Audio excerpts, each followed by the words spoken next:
할렐루야. 7월 26일 마지막 주 예배를 하나님께 올려드리겠습니다.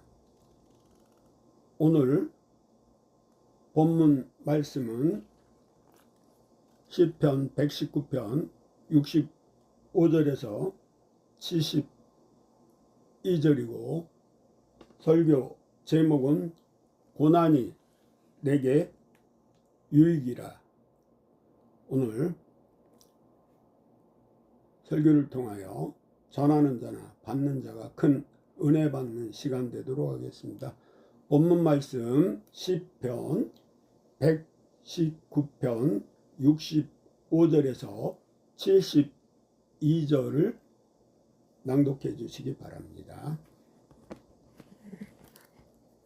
여호와여, 주의 말씀대로 주의 종을 선대하셨나이다. 내가 주의 계명들을 믿었사오니 좋은 명철과 지식을 내게 가르치소서. 고난당하기 전에는 내가 그릇 행하였더니 이제는 주의 말씀을 지키나이다. 주는 선하사 선을 행하시오니 주의 율례들로 나를 가르치소서. 교만한 자들이 거짓을 지어 나를 치려하였사오나 나는 진심으로 주의 법도들을 지키리이다. 그들의 마음은 살쪄서 기름덩이 같으나 나는 주의 법을 즐거워하나이다. 고난당한 것이 내게 유익이라.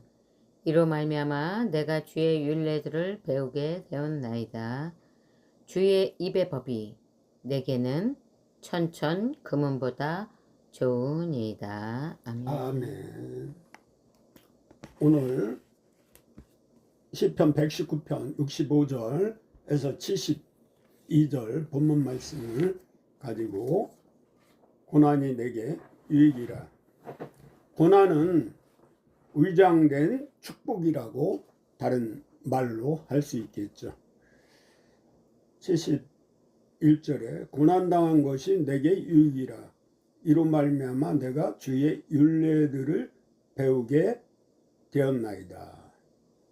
그러니까 시편 119편 67절에 고난당하기 전에는 내가 그릇 행하였으되 이제는 주의 말씀을 지키나이다. 마음판에 말씀을 새긴다는 거죠. 내 마음이 가시밭, 돌짝밭, 그리고 길가 같은 그 마음밭의 옥토로, 그러니까 묵은 기경을 가는 게 새롭게 세부대의 생명의 말씀.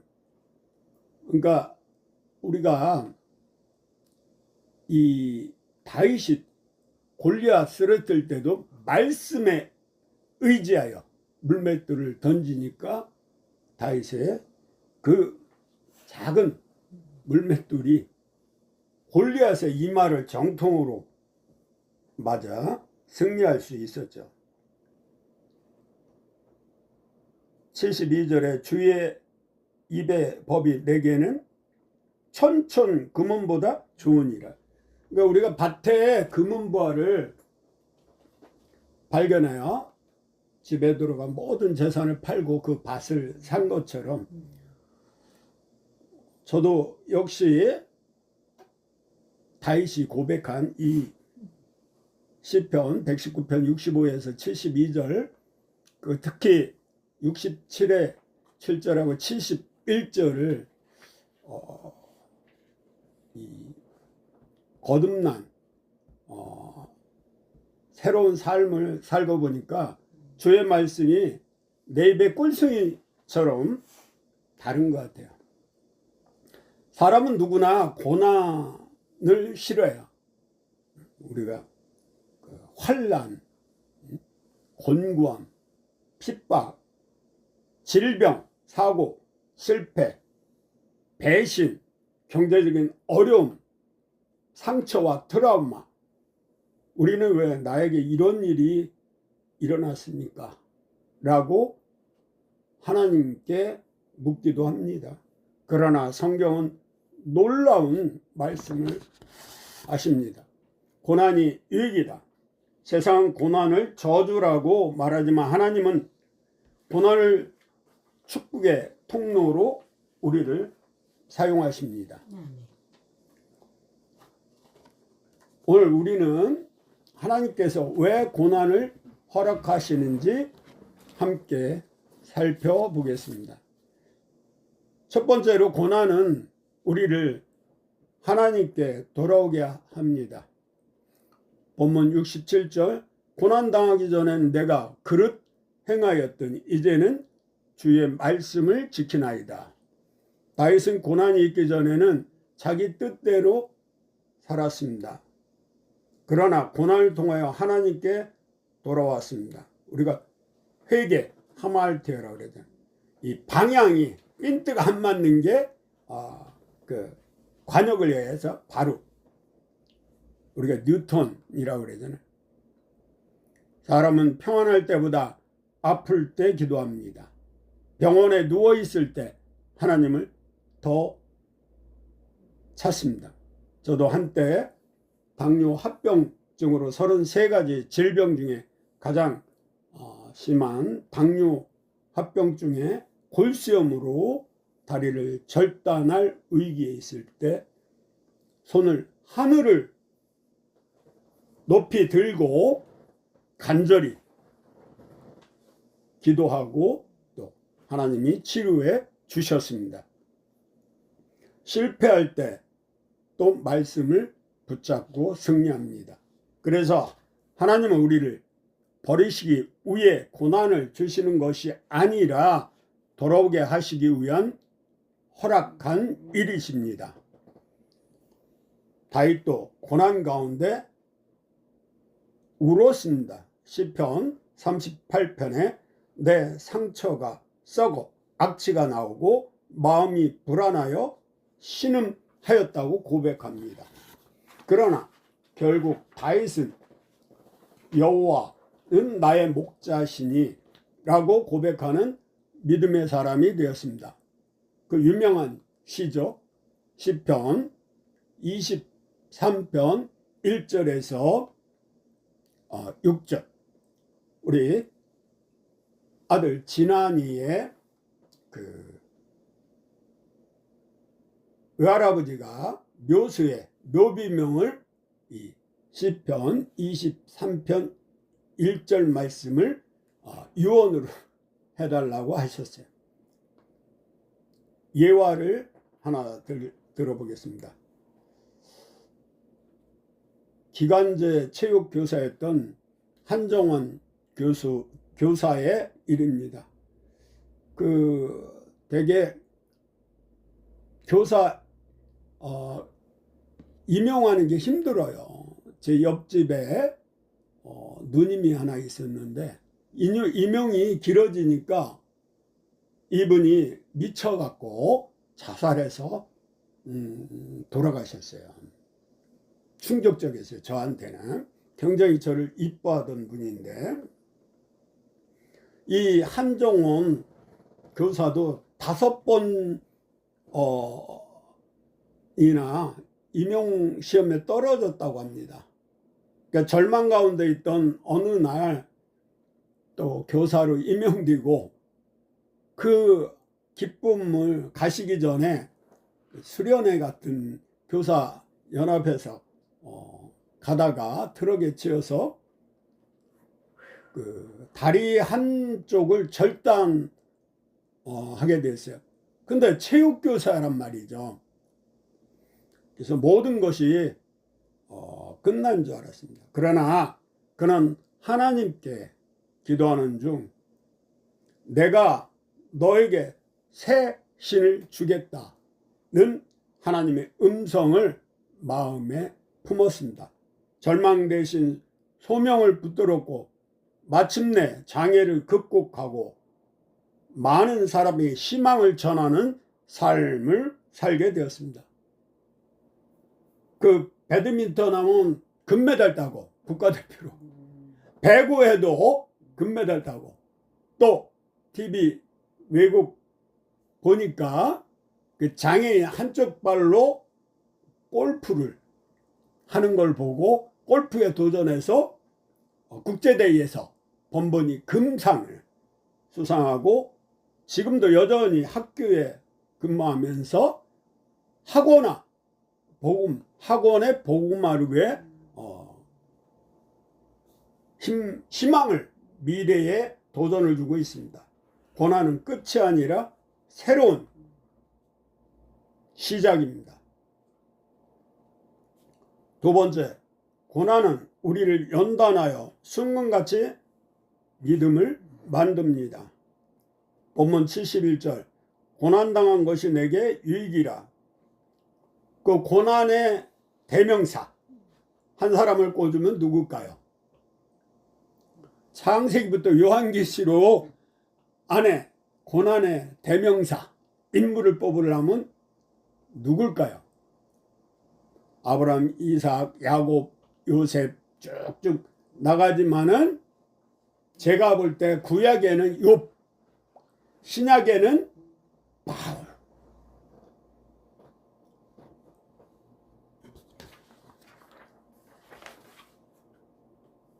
욥은 모든 것을 잃었어요. 재산도, 자녀도, 건강도, 명예도, 친구도. 그러나 욥은 말합니다. 그가 나를 단련하신 후에는 내가 순금같이 되어 나오리라. 욥기 23장 10절의 고백이에요. 제가 신비의 물과소금요법 저자로서 서울대 출신 이명복 사장이 온방주겸 사장인데 제가 노인 전문병원 원장으로 있을 때 찾아와서 같이 신개념으로 주겸을 9번 긋는 게 아니고 전통 방법은 8번 대나무에 넣어갖고 9번째는 송진으로 하는 거예요. 그러니까 장작불로 하다가 마지막 9번째 송진 고열로 해서 1200도 이상에서 미네랄만 남기고 또 불순물은 다 제거하는 방법이죠. 근데 그 안에 1500도까지 녹여보니까 딱 하나만 남아요. 뭐겠습니까? 금만 남아요. 금이잖아요. 소는 태운다. 금은 광물증 가장 좋은 거죠. 이 소금을 태우면 구우면 금이 안 나오지만 고열로 태우면 금만 남아요.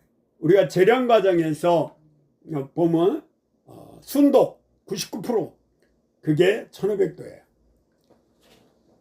그게 포철이나 광양만 제철소에서 용광로에 금을 불에 넣어갖고 순금을 만들잖아요. 우리 인간도 시련과 역경과 연단 속에 정같이 되는 거예요. 성도도 연단을 받아야 믿음이 성숙합니다. 바울이 말합니다.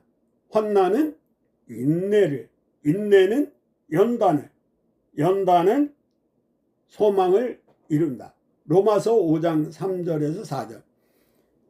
옛날에는 연단을 훈련, 디시플, 제자는 디사이플이라고 그래요. 그리고 우리가 정금같이 옛날에는 옛날 성경은 정금, 요즘은 순금 좀 바꿨죠. 순수한 아주 깨끗한 하나님은 우리를 망하게 하시는 것이 아니라 명품으로 빚어가십니다. 하나님이 형상으로 회복시키는 거예요. 이사야 43장 1절에 두려워하지 말라. 내가 너를 지명해 불렀느니 너는 내 것이다. 우리는 하나님이 형성대로 지음받은 최극상품의 그리스도인 하나님의 자녀, 영접하는 자, 그 이름을 믿는 자에게 하나님이 자녀가 되는 철장 권세를 이미 창세기 3장 15절에 예언을 하셨어요. 생각해 보시오. 최고급 바이올린은 녹기 산맥의 거센 비바람, 눈보라를 견디고 그게 바로 바이올린의 원재료 나무로 사용된다는 사실. 진주는 조개 속에 그 모래의 아픔을 통해 깎이고 다듬어져서 나오는 거예요. 다이아몬드를 세공할 때 2만 번 이상 그걸 갈고 닦아서 최고의 다이아몬드를 만들지 않습니다. 최고의 향수는 깊은 상처를 입은 재료에서 얻어집니다. 하나님도 우리의 고난을 통해 아름다운 작품을 만드십니다. 다음 예화를 통해 은혜 받는 사람 되겠습니다. 광야의 샘에 나오는 이야기입니다. 우리가 이제 오아시스, 샘, 엘림이라 그러잖아요. 한 사람이 고체에서 나오려고 애쓰는 나비를 보고 불쌍해서 가위로 구멍을 넓혀주었습니다. 나비는 쉽게 나왔지만 끝내 날지 못했습니다. 작은 구멍을 통과하는 고통이 날개를 강하게 만드는 과정이었던 것입니다. 우리도 마찬가지입니다. 하나님은 우리를 사랑하시기에 훈련을, 연단을 통해 광야에서 40년 동안 이스라엘 백성이 훈련받은 거 아닙니까?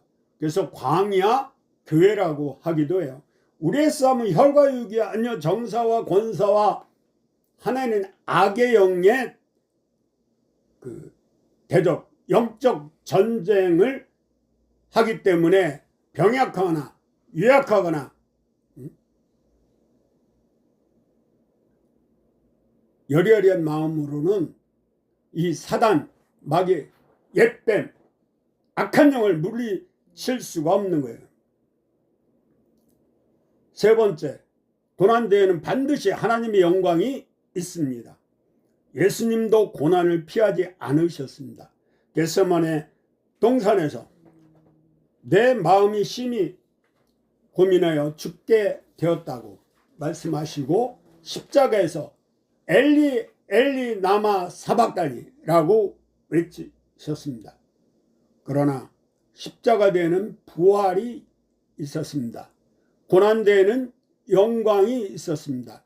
로마서 8장 18절에 현재의 고난은 장차 나타날 영광과 비교할 수 없다고 말씀하십니다. 우리가 초대교회 성도들은 사자들에게 밥이 되기도 하고 각종 고난이, 지금도 북한에는 포로 수용소, 기독교인만 모아서 요독 수용소 같은 데는 그 1000명이 들어가면 한두 명이 나온다고 그래요. 오늘 여의도 순복음 2부 예배 이영원 목사님 사례 예화를 들었는데 안창호 목사님 이름 따서 엄마가 조창호라고 졌는데 소위로 인간하자마자 6.25 참전해서 북한군 포로로 끌려가서 그때 당시 중국군이 20만 명이가 몰려오는 바람에 지금도 휴전이지 전쟁이 끝난 게 아니에요. 중국하고 북한하고 미국하고 휴전을 한 것뿐이에요. 그래서 북한에서 43년 만에 탈출하여 고국에 들어와서 몇 년 사시다가 돌아가셨죠. 그분이 바로 주인공이 돼서 모든 시련과 고통 속에도 주님만 바라보고 의지하기 때문에 북한에서 진정한 탈출을 해서 해방이 됐던 거죠. 베드로전서 5장 10절에도 잠깐 고난을 당한 너희를 친히 온전하게 하시며 굳건하게 하시며 강하게 하시며 털을 견고하게 하시니라. 여기서 계속 온전, 퍼펙트하게 온전하다는 건 주님과 동행할 때 온전해요. 굳건하게 하시며 우리가 마음의 근육도 굳건해야 돼요. 그리고 강하게 하시며 우리가 강건하다고 그러잖아요. 여호수아 1장 9절에도 털을 견고하게, 견고한 신앙이 있어야 돼요. 오늘의 눈물이 내일의 간증이 됩니다. 하버드대에도 그런 글이 써 있더라고요. 일반적으로 우리가 오늘 1시간이 더 할 때 유명대학에 들어갈 수 있다고 하잖아요. 오늘의 상처가 내일 누군가를 살리는 치유하는 소스가 되기도 해요. 오늘의 실패가 하나님의 가장 큰 성공의 재료가 됩니다. 적용해 보겠습니다. 그러면 우리는 어떻게 살아야 합니까? 비결이, 방법이 무엇일까요? 바로 다윗이 전쟁에서 상승했던 것은, 다윗은 전쟁 할 때마다 기도했어요. 첫째로 기도로 이기십시오. 야고보서 5장 13절에서 15절을 보면 너희 중에 고난당한 자가 있느냐? 그는 기도할 것이요. 예표로 엘리야가 갈멜산에서 850대 1에서 간절히 기도하니까 어느 정도냐면 머리를 무릎에 쳐박고, 해봤어요? 나는 해봤는데 엄청 힘들어요. 또 예수님은 땀방울이 핏방울이도록 무릎 꿇고 기도했잖아요. 그래서 너희 중에 고난당한 자가 있느냐? 그는 기도할 것이요. 두 번째, 말씀으로 이기십시오. 고난당한 것이 내게 유익이라. 말씀이 우리를 붙들어 줍니다. 하나님 말씀은 살았고 운동력이 있어 자원 날쌘 검보다 예리해요. 혼과 영과 및 관절과 골수를 찔러 쪼개기까지 하면 마음과 생각을 감찰. 여기에서 전인치유가 난 거예요. 데살로니가서 5장 23절도 평강이 하나님이 너희를 마음과 몸과 정신을 강건케 하신다고 그래요. 세 번째, 마지막으로 소망을 붙드십시오. 에레미야 29장 11절 너에게 미래와 희망을 주는 것이니라. 대통령도 나라의 통치자도 국민들에게 미래와 희망을 주는 그 에레미야 같은 민족 지도자가 필요해요. 52일 만에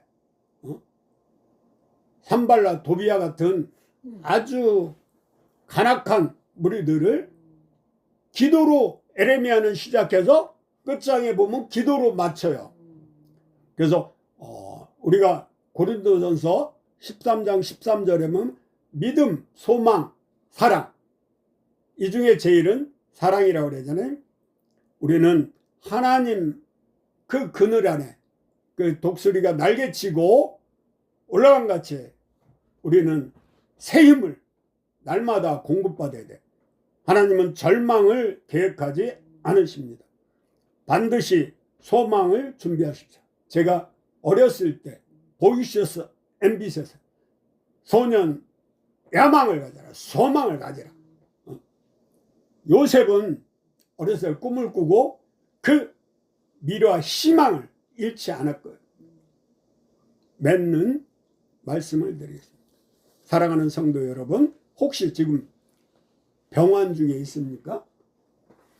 질병 아니면 경제적인 어려움이 있습니까?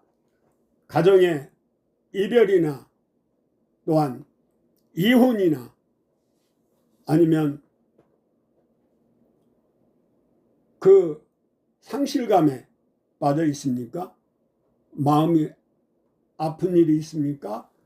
사람에게 받은 상처 때문에 눈물을 흘리고 계신 분이 계십니까? 기억하십시오. 고난은 하나님이 버리심이 아니라 하나님의 빚으심입니다. 다윗도, 욥도, 요셉도, 에레미야도, 사도 바울도, 예수님도 고난을 통과하여 하나님의 영광에 이르렀습니다. 우리도 마찬가지입니다. 오늘의 눈물은 헛되지 않습니다. 그래서 요즘은 눈물 치료하는 대체약도 있기도 해요.